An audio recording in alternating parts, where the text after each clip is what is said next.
The book of Numbers is not generally on people's top 5 list, but for me, it's an incredibly interesting and compelling book of the Bible.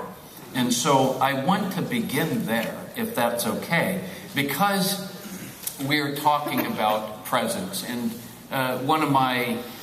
in Exodus, the Pentateuch all goes together, the first 5 books of the Bible. But really, the book of Leviticus is pretty much a set of God's instructions and the do's and don'ts for the people of Israel. But Exodus and Numbers are more narratives, where we're reading stories and accounts of how things unfolded. So if we want to know what it is like to be a people walking in the presence of God, these are good places to go. And as my good friend Stuart McAlpine says, these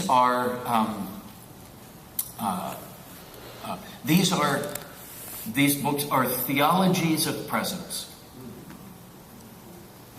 And we need to have a theology of presence. We can't have sort of a religious pop culture of presence. We need a deep, biblically rooted theology that flows out of God's self-revelation about how we are to operate in His presence and summon His presence. Now, in Numbers chapter 9, verse 15, we read this very dramatic account.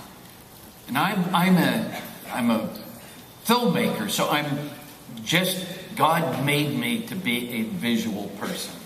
So I see the world in pictures and in images. I read these stories and I need them to become 3D and 4D for me. So I read them until I can walk in the story. I can feel what it is like to be in these descriptions. And we know that the presence of God followed or led the people of Israel as a pillar, a cloud during the day, and fire by night.